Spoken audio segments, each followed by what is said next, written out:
¿Qué tal amigos? ¿Cómo están ustedes? Ya estamos nuevamente en nuestro programa Vive la Lección y en esta oportunidad hemos invitado a nuestro amigo y anciano también de la iglesia de Arica Central, Manuel Morán, a quien le damos la bienvenida. Manuel, bienvenido. Gracias por estar con nosotros, por acompañarnos. Muchas gracias, Gerardo, por invitarme. También quiero saludar a todos los hermanos que nos están escuchando a través de este video. Es muy bonito poder estar aquí para poder compartir la palabra del Señor. Bien, vamos a tener una oración para poder comenzar. ¿Les parece? Oremos. Querido Padre, muchas gracias le damos, Señor, porque vamos a estudiar su palabra. Pedimos su bendición, su compañía y también para nuestros amigos donde quiera que estén. Oramos todo esto en el nombre de Jesús. Amén. Amén. Vamos a entrar entonces a la lección número 11, que lleva por título Morando en la Tierra. Manuel, ¿cómo podemos nosotros entender esto ya, morando en la tierra? Hemos visto que pasó el pueblo, pasó una generación, entraron, reconstruyeron la tierra que se le había dado, se le había prometido, y ahora entramos a esto ya morando, ya habitando y viviendo. Bueno, aquí el repaso de la lección nos lleva el pueblo de Israel, como bien tú dijiste, ya había conquistado la tierra de Canaán, ya se habían juntado para dividir las tierras, y nosotros vemos ahora cómo Josué da la orden a las tribus de que cada una tiene que volver a la tierra que les fue dada. Entonces ahora en estos capítulos que siguen vamos a ver cómo el pueblo de Israel empieza a compartir entre ellos. Si bien ellos habían morado durante mucho tiempo, durante el desierto y después cuando estaban conquistando la tierra, ahora ya no tenían que estar preocupados como por las guerras, ya no tenían que estar preocupados por tengo que estar listo, tengo que estar preparado porque en cualquier momento pueden venir a atacarnos y debemos estar listos, sino que ahora el pueblo se tenía que preparar para un nuevo desafío.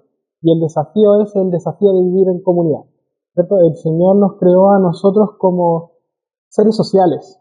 Entonces, nosotros los seres humanos necesitamos el compartir con otros para poder tener un momento de paz, un momento de tranquilidad. Entonces, eso es lo que vamos a ver durante esta lección. Vamos a ver cómo el Señor nos presenta a través del capítulo de Josué, capítulo 22. Se va a hablar en especial sobre el pueblo de Israel que levantó un altar y existió un malentendido ahí. Entonces, ¿cómo se podía ver la presencia de Dios en este pueblo recién constituido, ¿no? Que ya con sus tierras recién repartidas, y vemos cómo ellos resuelven este conflicto?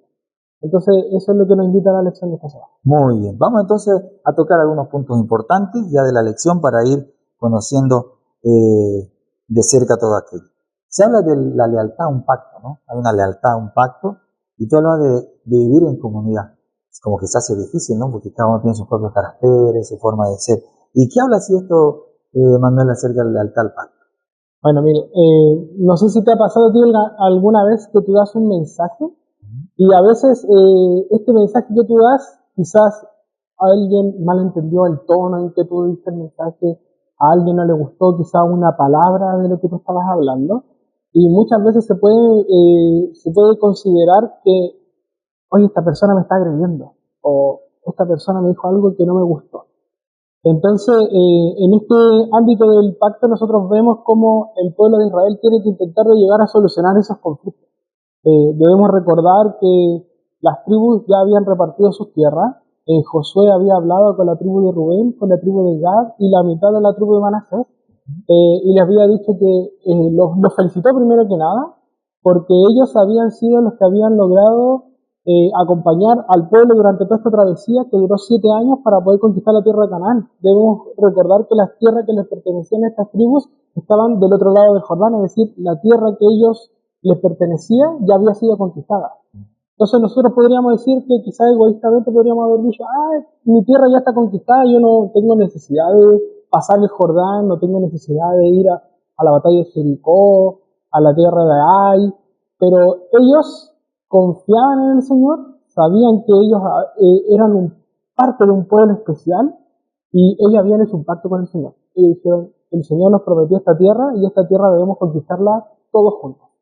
Entonces ellos, a pesar de que su tierra ya estaba conquistada, ellos decidieron ser fieles a Dios, y durante estos 7 años de travesía de la conquista de la tierra de Canaán, ellos dejaron sus casas, dejaron sus tierras y acompañaron a todo el pueblo de Israel para poder conquistar las nuevas tierras que le correspondían a sus demás hermanos. Entonces es una parte muy bonita que nosotros podemos ver de estas tribus, porque eran personas que quisieron aceptar este desafío, quizás no porque ellos se sintieran importantes y dijeran, no, el Señor no puede seguir, sino que más lo quisieron hacer por un tema de, primero, de su relación con Dios. Dijeron, el Señor nos trajo hasta aquí, el Señor ya nos entregó nuestra tierra, nosotros debemos seguir y conquistar la tierra para nuestros hermanos, porque nosotros somos parte del pueblo. Y segundo, porque tenían igual un cariño por sus hermanos. Es triste como cuando uno solo disfruta de un triunfo y el otro hermano queda como viendo. Ellos no querían sentir eso con sus hermanos, sino que ellos también querían disfrutar junto con todo el pueblo de Israel la promesa que el Señor les había dado. Muy bien. Hay otro punto también que la lección menciona, es el altar del malentendido, ¿no? Sí. Ya tú más o menos mencionaba al inicio. ¿Y qué factores dan esto que se llevan a cabo ahí en las tribus? Bueno, como nos dice el libro de Josué, el capítulo 22, Josué habló con estas tribus, con la tribu de Gad, la tribu de Rubén y la mitad de la tribu de Manasés, y le dijo que se devolvieran a sus tierras. Y en este transcurso de devolverse a sus tierras, a estas tres tribus se les ocurrió una gran idea, que era levantar un altar. Dice de hecho la palabra de Dios que levantaron un altar grande. Y de hecho la palabra el altar hace referencia a que ellos copiaron el altar del sacrificio, que es el altar que se encontraba dentro del santuario.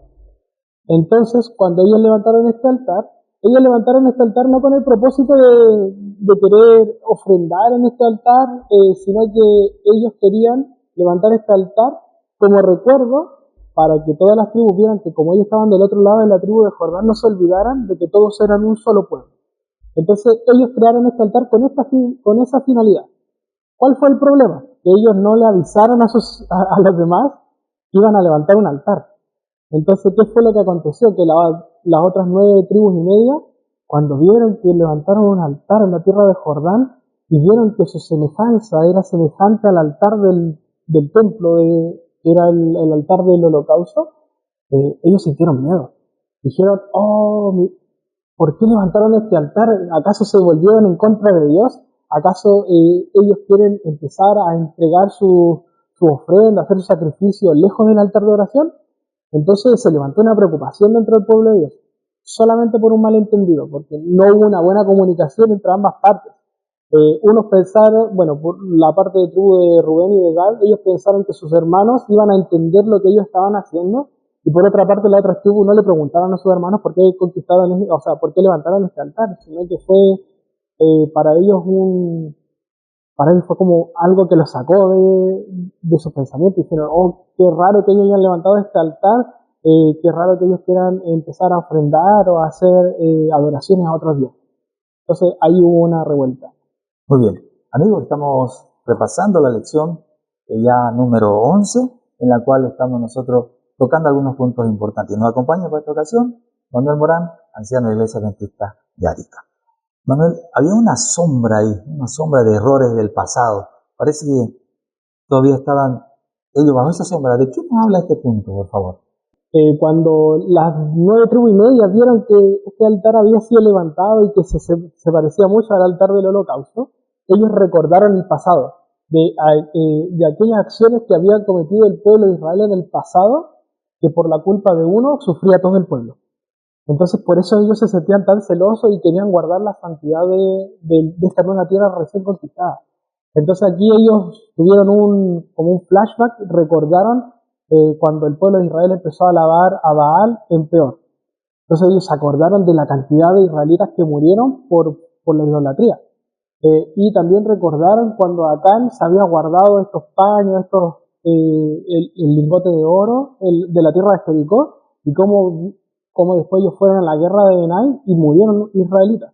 Entonces, para ellos recordaron y dijeron, el Señor es celoso de nosotros, el Señor, si nosotros no nos mantenemos ordenados, si nosotros no hacemos lo correcto delante del pueblo de Dios, si nosotros contaminamos al pueblo de Dios, contaminamos el pacto, es por culpa de uno, todo el pueblo puede verse afectado. Entonces ellos no quisieron esperar, vieron este altar y lo primero que hicieron fue reunirse. Y también habían escogido a un hombre especial, que era el hijo del sumo sacerdote Eleazar, porque Fines había sido una persona importante cuando había ocurrido esto en la tierra de Baal Peor. Entonces dijeron, no hay nadie mejor para esta misión que Fines, porque Fines era un hombre que era consagrado al Señor y que él, si tenía que matar a las personas por incumplimiento del pacto de Dios, él lo iba a hacer. Era un hombre que estaba dispuesto a hacer lo que el Señor le mandaba. Entonces, cuando ellos vieron esto, recordaron esa sombra, porque recordaron que, wow, este altar, si nosotros no lo destruimos ahora, si no tomamos carta en el asunto ahora, puede afectarnos a todos nosotros. Y estamos recién reconstituyendo el pueblo de Dios en esta tierra prometida. Entonces, se juntaron todos y fueron a marchar en contra de la tribu de Rubén, de Gad y la media tribu de Manasés. Fueron a este lugar donde fue levantado el altar. Cuán importantes son nuestras palabras, ¿no? Cuando decimos algo, cuando tú bien decías el tono, por ejemplo, tiene poder la palabra. Y nosotros aquí vemos también que una palabra amable, por ejemplo, puede cambiar muchas cosas. Y eso sucedió, ¿no? ¿Qué pasó en esta situación hablando del poder de la palabra? Bueno, continuando con la historia, cuando estas 9 tribus y media llegan a la tierra de Rubén, de Gad y de la mitad de la tribu de Manasés, ven este altar, hablan con los jefes de esas tribus y le dicen, ustedes, ¿por qué se volvieron en contra de Dios? ¿Por qué levantaron este monumento? ¿No es que por su culpa puede pasar lo que pasó en el pasado y por su culpa el pueblo todo va a estar destruido? Dice, ay de ustedes, ¿por qué se volvieron en contra de Dios? Entonces, las 9 tribus y media empezaron a decir todos sus fundamentos, qué fue lo que los rumores que a ellos les llegaban, qué fue lo que ellos pensaban que significaba el altar. Y si la tribu de Rubén, de Gad y la de Manasés hubieran actuado quizás como con ira, esto hubiera terminado en una guerra civil. Las 2 tribus y media contra las otras 9 tribus y media, y quizás hubiera armado una guerra dentro del pueblo. Pero ¿qué fue lo que aconteció? Como tú bien dices aquí, por parte de la tribu de Rubén, de Gad, ellos estaban tranquilos, porque sabían que lo que ellos habían hecho no era algo malo. Y se dieron cuenta de que había ocurrido un malentendido y que solamente por el no haber hecho las cosas debidamente, porque ellos debieron haber mandado mensajeros con el plan que tenían de levantar este altar, se dieron cuenta igual ellos de su propio error. O sea, hubo un error por parte de las 9 tribus y media por llegar y pensar rápido y querer atacar a los otros, pero también hubo un error por parte de ellos y ellos asumieron su error, de no haber comunicado al pueblo de Israel los pensamientos que ellos tenían. Entonces ellos escucharon calmadamente todas las cosas que les reprendían las otras tribus, y en vez de responder con ira, sino que como dice el versículo de Moria, ellos escucharon, estaban tranquilos, sabían que todo este problema se iba a solucionar porque era solamente un malentendido. Ellos confiaban plenamente en el Señor. Como confiaban plenamente en el Señor, ellos sabían que si ellos empezaban a pelear, esto iba a terminar mal. Entonces ellos dijeron, no, nosotros no podemos actuar mal, nosotros igual nos equivocamos. Entonces ellos escucharon las demandas de sus hermanos y después con amabilidad empezaron a dar sus propias respuestas. Es decir, hermanos, este altar es un altar para la presencia del Señor. Dice, el Señor es nuestro testigo. El Señor sabe que nosotros construimos este altar no con el hecho de dividir, no con el hecho de querer tener otros dioses, no con el hecho de dar sacrificios fuera de este altar, sino que nosotros levantamos este altar para que ustedes no se olviden, porque nosotros estamos del otro lado del Jordán, para que nuestros hijos tampoco se olviden que todos somos israelitas. El Señor fue el que nos trajo hasta aquí. El Señor fue el que nos preparó a nosotros para conquistar esta tierra. El Señor fue el que nos repartió esta tierra. Entonces, este altar no tiene el propósito de dividir, sino que este altar tiene el propósito de unirnos. Entonces, aquí vemos cómo solucionar el conflicto, no con palabras enviadas, sino que con tranquilidad. Siempre tranquilos. Entonces, si esto nosotros lo llevamos a nuestra vida actual, cuando a veces pueden existir malentendidos dentro de la iglesia, porque no todo el mundo se comunica de una manera muy efectiva. Como te dije en el principio, a veces un tono de palabra, a veces una palabra, puede molestar a algún hermano de la iglesia, puede molestar a algún joven, a algún niño. Nosotros como hijos de Dios no debemos estar listos y preparados para pelear y para batallar, sino que debemos estar tranquilos, serenos, conversar con nuestro hermano y decirle, hermano, a lo mejor yo no ocupé la palabra correcta, a lo mejor mi tono de voz no fue el adecuado, y se interpretó como que yo estaba intentando discutir con usted, pero la verdad es que esa no era la razón, sino que yo quería comunicar esto, me expresé mal, e intentar de solucionar los conflictos hablando, y no haciendo la ley del hielo, por ejemplo, que muchas veces ocurre dentro de los iglesias, sobre todo con los jóvenes que fulanito de tal habló mal de ella, no le vamos a hablar, y lo empiezan a apartar del grupo. Eso tampoco es algo que el Señor nos dice que tenemos que hacer, todo lo contrario, el Señor nos dice que debemos acercarnos cuando tenemos un problema con nosotros. Debemos intentar llegar a una solución para resolver el conflicto, porque al fin y al cabo todos somos parte del mismo. Ahí cuando tú mencionabas aquello, yo podría rescatar dos cosas, ¿no? Es reconocer su error, y no tenía orgullo de ser eso, ¿no? Porque se superó ese malentendido, y el orgullo no estaba en sus corazones. Qué maravilloso, ¿no? ¿Y cuántos de nosotros por algo nos exaltamos o nos imaginamos, creemos cosas y no son así? Bien decía, tenemos que nosotros hablar, conversar, ¿no? Bueno, ya para ir cerrando la lección, ¿con qué mensaje tú querías dejar aquí a los amigos, Manuel, cerrando esta lección? Quiero comentarle a ustedes, queridos hermanos, que el Señor nos llama a nosotros a ser personas que deben tener un carácter, que deben tener una palabra, un tacto que debe ser preciso. Debemos hablar con nuestros hermanos con verdad, pero también tenemos que hablar con amabilidad. Si nosotros estudiamos no solamente el libro de Josué, sino que estudiamos la Biblia entera, estudiamos los escritos y profecías, vemos que cuando Jesús, por ejemplo, llamaba a reprender a los fariseos, esto siempre lo hacía con palabras sinceras, con palabras salidas del corazón. Tengo un problema, tengo un malentendido, yo debo acercarme a mi hermano, debo hablar con él, conversar cuáles son los problemas que estamos teniendo, porque en el cielo vamos a estar todos juntos disfrutando. Entonces no sería bueno que entre nosotros mismos estemos dividiéndonos, sino que nosotros siempre debiésemos ser una iglesia unida. Es por eso que el Señor al final siempre, antes de entregarse la cruz, Él oró por nosotros. Y Él oró por la unidad de su iglesia. Y eso es lo que el Señor quiere para su iglesia. Quiere que nosotros seamos una iglesia unida, porque en el tiempo del fin vamos a ser perseguidos. En el tiempo del fin nos van a perseguir. Entonces yo necesito confiar, por ejemplo, a ti, Gerardo, a lo mejor nos va a tocar escapar juntos. Y si yo tengo problemas contigo en la iglesia, la confianza que va a haber en nosotros no va a ser la que el Señor quiere, sino que nosotros debemos ser personas que deben estar dispuestas a hablar, a establecer un diálogo para dejar que el Señor solucione nuestro conflicto y nuestro problema.